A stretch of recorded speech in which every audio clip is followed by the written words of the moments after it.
ওই জন্য আজকে আর ভাত টাত বসাইনি, এই টিফিনই করে দেবো ওকে। তাই এখানে কালো জিরা, এই সাদা জিরা, তেজপাতা তেলের উপরে দিয়ে তারপরে ডাল আর ডালিয়াটা ভেজে নিচ্ছি, আর এর মধ্যে কাঁচা লঙ্কাও দিয়ে দিয়েছি। আর এটা বসিয়ে দেবো হচ্ছে কুকারে, ঠিক আছে। আর এখানে দেখুন আমার সব কিছুই কাটা থাকে এরকম ফ্রিজের মধ্যে। তাই এখান থেকে কিছুটা গাজর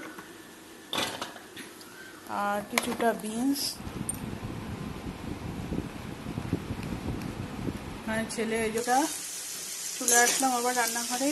তা আজকে করতে নিয়েছি আলু পোস্ত। বন্ধুরা এখানে গাটি কচিগুলো সব ছাড়িয়ে নিয়েছি, আর এখানে দিয়ে দিয়েছি তেল। তেলের ওপর দিয়ে দেবো হচ্ছে কালো জিরে, এখানে গাটি কচু ঝাল করতে, ঠিক আছে। দিয়ে দিলাম কিছুটা কালো জিরে। কালো জিরেটা একটু ভাজা ভাজা হলে তারপরে এর মধ্যে দিয়ে দেবো গাটি কচুগুলো,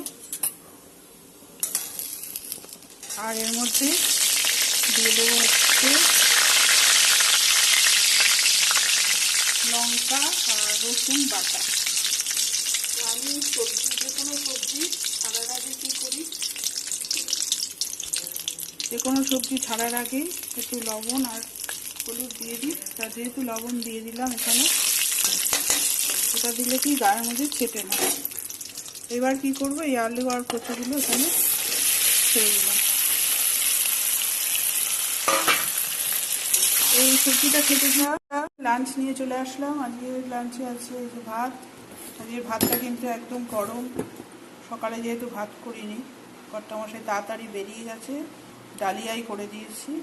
তা এখানে হচ্ছে গরম গরম ভাত, আর হচ্ছে আলু পোস্ত,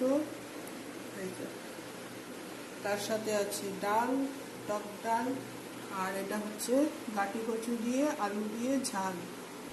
গুড ইভিনিং বন্ধুরা, চলে আসলাম সন্ধ্যাবেলার চা নিয়ে। আর এটা হচ্ছে ছেলের জন্য করেছি, ছেলের হরলিক্স। গুড মর্নিং, শুভ সকাল। আর এখানে এই যে কর্তামশাইকে সকালে টিফিন দিয়ে দিয়েছি। তাহলে বন্ধুরা আজকে সকালে টিফিনের জন্য রয়েছে হচ্ছে এই যে লুচি, আর এখানে তরকারি কিনে নিয়ে এসছে। তা আজকে টিফিন কিছু করব না, এটাই খাওয়া হবে। আর কর্তামশাইকেও দিয়ে দিলাম। এই যে এটা কিন্তু বাসি ভাত না, এটা সকালেই ভাত করেছি, এর মধ্যে জল ঢেলেই এখন মাখবো। আর এখানে নিয়ে নিয়েছি হচ্ছে পেঁয়াজ, কাঁচা লঙ্কা, আর আচারের তেল মশলা একটু নিয়ে নিয়েছি। আর এখানে লাগলে আরও আছে, এটা কিন্তু লঙ্কার আচার।